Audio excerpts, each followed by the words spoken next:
Host Larry Marble. Thanks so much for joining us today on one of our 14 affiliate stations.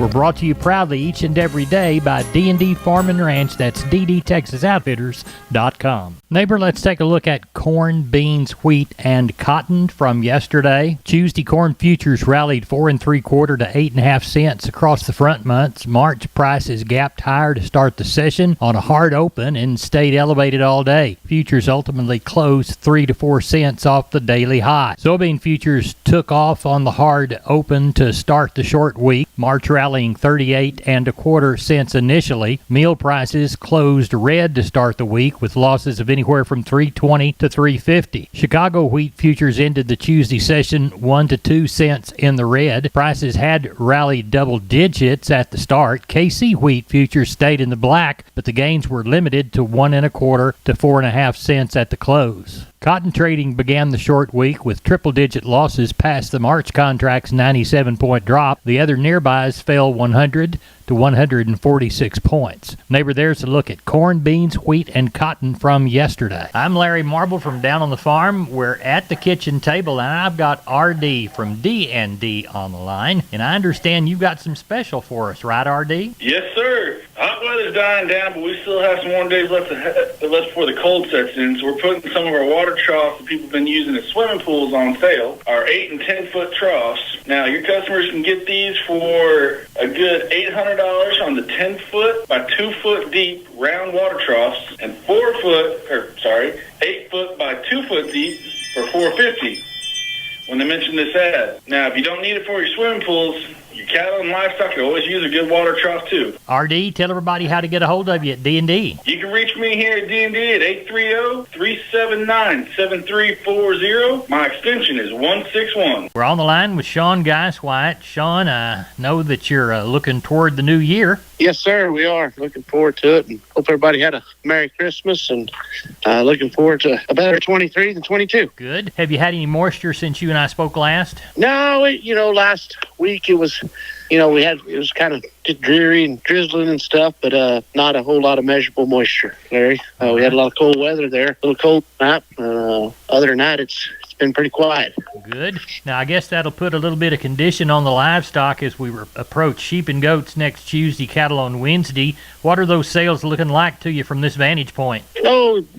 Typically we'll get a decent run of sheep and goats, and we'll get a couple good runs of cattle in January, so we're gearing up and getting ready and hoping it'll all be better than it was in 22. Well, tell everybody how to get a hold of you, Sean Geiswhite. You can reach us at 830-997-4399. We appreciate you. Thank you so much. Thank you. Bye-bye. Neighbor, let's take a look at meat moves from yesterday. We'll begin with the National Pork Carcass Cutout Value, $90.92 after a $1.14 drop. Federally inspected hog slaughter was 509,000 head through Tuesday, as Monday was light in recognition of the holiday. USDA's wholesale box beef price sharply higher in choice, 809 of an increase at 280.04. The select box was 17 higher. The spread was 34.40. USDA estimates cattle slaughter 134,000 head through Tuesday, as Monday was light in recognition for the holiday. USDA had no cash sales reported yesterday. Last week's sales mostly 155 to 156 in the south, 157 in the north. Neighbor, there's your meat moves for the first trade day after the holiday. We're on the line with Cousin Brian Lintzman. Cousin, I know you had a good Christmas, and I wish you a Happy New Year. Yes, sir.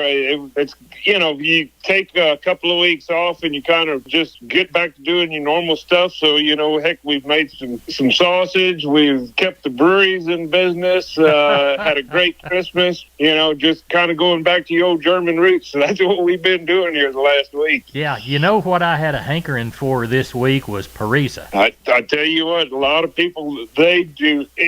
Everything is regional. And I was even like, I told one of my buddies, I said, I'm going to make Ponus yet this weekend. And he says, Ponus? And I was like, yeah. I said, you came from Laredo. You don't know what Ponus is. Yeah. So, yeah. Yeah. Well, I saw one of the little ethnic Mexican it's not a slaughter facility, it's a little butcher shop over on the west side of Fort Smith that butts up toward the Oklahoma line. They had it on their sign, and I said, I'm going to stop, and then I forgot on my way back. So Yeah. hopefully they'll have some left for me, or I've made it myself. So Yeah, and like I say, everything is regional, and Yeah. that's just those things that it's pariza, but it might not taste the way that you had it over here next door. Yeah, that's right. That's right.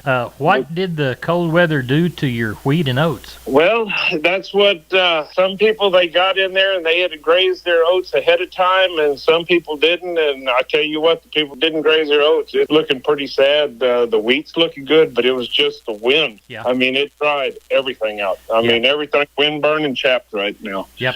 But most of the cows, we had those couple of weeks of rain, and they got little greens in them before the rain or before the cold hit us. So they fared out pretty good. But some of the cows in this area, they're still pretty dang hard. Heck, I've got one set that I'm still feeding alfalfa to, and I mean they can't get back after 6 months of dry weather. So Yep. It'll take it out of them. Yeah, Now, when's the first sale? Going back to work on January the 4th. The phone was ringing today already, but all the buying companies are still shut down. And but going back to work next week, and the writing's on the wall that we should have a fairly decent year. With the cattle industry and everything else. And I cross my fingers and pray that it all works out for us. Well, tell everybody how to get a hold of you. You can give us a call at 830-379-9955, or you can call me on my cell phone, 830-305-0652. All right, we'll talk to you next week. Guys and Larry, you have a happy new year, and I wish everybody in the state of Texas and the adjoining states same thing. All right, we'll talk to you later. Bye-bye. Take care, Larry. Neighbor, did you know that the Millworks division at MG Building Materials is a great place to look when you want to upgrade your home? That division carries a full line of wood, aluminum, and vinyl windows. What a great upgrade. We've got vinyl windows in our house down here on the bay,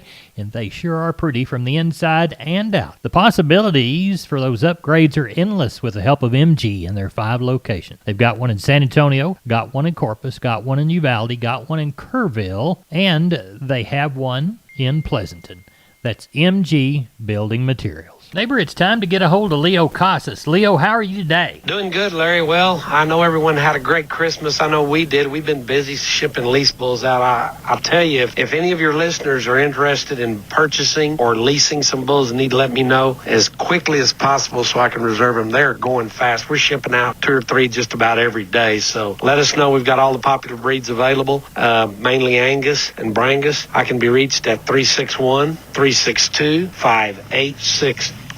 Keep up with us on daily basis on Instagram, Casas Cattle _Rancher 3, or log on to my website for photos, videos, and information, CasasCattle.com. CASAS, CasasCattle.com for the bull people. I'm Larry Marble from down on the farm. We're at the kitchen table, and our guest today is Stephen from D&D, and you're bringing us some Preferred information, aren't you? Yes, sir, Larry. So the boss ordered one too many truckloads of stuff from Preferred this morning, and I'm going to go ahead and offer 10% off all Preferred panels and squeeze chutes exclusively to Down on the Farm listeners while supplies last. Down on the Farm listeners, you need to get in on this action. How much percentage? 10%. Get on down to D&D right now. Stephen, tell everybody how to get a hold of you. You can reach me at 830-379-7340, and I'm at extension 160. We are on the line with Carl Herman. Carl, I wished you Merry Christmas. That's over with. Happy New Year coming to you. Happy New Year to you, Larry. How's the family? Everybody's fine. We had a great Christmas. Everybody's good and well, and the kids are doing good, so that's the main thing. So we've been enjoying the holidays. Good. Have you caught any moisture since you and I spoke last? We have. Well, we caught quite a bit.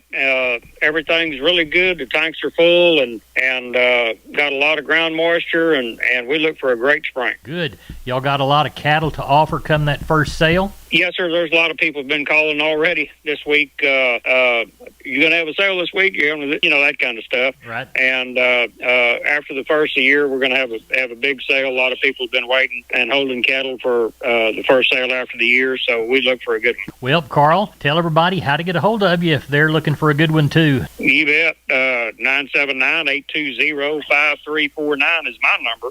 The barn is 567-4119. If you're in the Giddings and surrounding area, call call Max Ebner at 540-867. We appreciate you. Thank you so much. You bet, Larry. Thank you, buddy. I'm Larry Marble. I'm on the line with George Wyckoll from Wholesale Steel. See him on Facebook at William Steel or on the web at www.wholesalesteelsa.com. George, talk to us about the types of panels you offer. We have sheep and goat panels for your show sheep or goats and stuff. Just want to keep in a pen. We have big panels that are the exact same thing. We have panels that you can use to corral your dogs and make kennels out of. And of course, we have our heavy duty livestock panels for making your pens, chutes, alleys. Along that, we also have a standard duty panel. It's a little lighter weight, but they're just the same exact thing, same size. And George, you can help clients design your panels into a livestock working facility, correct? If you got a pen design in mind that you like or a sketch or something you want, bring it in. I'll be more than glad to sit down and design something to fit your needs, what you're looking for. I have some that are already pre-made. In case you see something that you like, it's already pre-done, we got it. Tell us about your website and give us your phone number. The website is wholesalesteelsa.com. There's some pictures of our panels and stuff that are on there. You can take a look at them, see what you like. And if you just wanted to give us a call, our phone number is 210-624-2000. 210-624-2000. And the address to the business? It is 18840 State Highway 16 in South San Antonio near Somerset. On the right-hand side of the road as you travel north, correct? Correct. Right-hand side, there'll be a big sign that says Wholesale Steel. We've been with George Wyckoll from Wholesale Steel San Antonio. George, thanks for being on Down on the Farm. All right, sir. Have a great day. Neighbor, now it's time for today's edition of Texas News and Views with our friend Carrie Martin. Carrie, what's our topic? Feedlot inventories continue to drop. I'm Kerry Martin with Texas News and Views on the Texas Farm Bureau Radio Network. The final cattle on feed report for 2022 shows less cattle in feedlots with lower placements and higher marketings. USDA livestock analyst Shale Shagum looks at the numbers in the report. The number of cattle on feed on December 1st was just under 11.7 million head, which was about 2.6% below 2021. Just over 1.9 million head of cattle were placed on feed, which was 2.1% below a year ago. And feedlots marketed just under 1.9 million head during November, which was about 1.2% above a year ago. Oklahoma State University livestock marketing specialist Dr. Darrell Peel says the placements number was at the high end of the pre-report expectations. I don't think it's a big surprise, but it's a little bit bigger.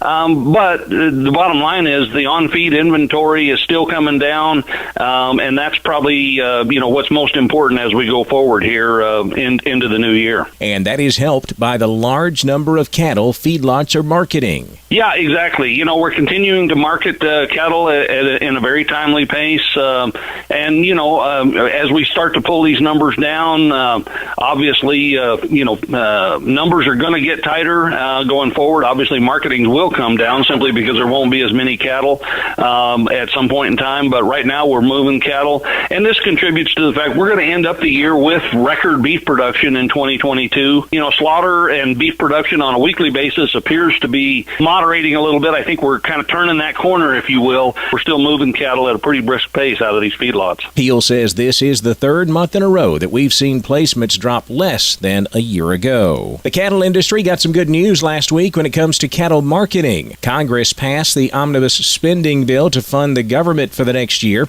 and that bill did include an extension of livestock mandatory reporting. Laramie Adams is National Legislative Director for the Texas Farm Bureau. Yes, it got extended. It's something that, American Farm Bureau and Texas Farm Bureau has been supportive of and making sure that gets extended. And it's something that we've talked to the Livestock Marketing Association about the need for, and we're glad that it finally was included in this package, which again will extend it for another year, and we'll speed bird dogging that one throughout the next year. Adams says the omnibus spending bill did not include Iowa Senator Chuck Grassley's Cattle Price Discovery and Transparency Act. That's the bill that would mandate that packers buy a certain percentage of cattle on the cash market. I'm Kerry Martin on the Texas Farm Bureau Radio Network. When we moved to Texas, we were like fish out of water. We didn't know anyone in our neighborhood until our Texas Farm Bureau insurance agent came to the house. She was so helpful and reassuring, a friendly face with that Texan hospitality I'd heard about. When we purchased a Texas Farm Bureau insurance policy, we knew we were making the right choice. We knew our family would be protected. Visit Texas Farm Bureau Insurance today at tfbinsurance.com to find an insurance agent who's a true neighbor. Coverage and discounts are subject to qualifications and policy terms and may vary by situation. Neighbor, here's a shotgun look at the grains. Corpus Milo, $13.44. Yellow corn to Corpus, $8.62 and a quarter. Wheat to Houston, $9.94. Beans to Houston, $14.56. 22,105. Bale of Texas cotton at $82.80. I'm Larry Marble. You're my neighbor. That's the grains. Good day.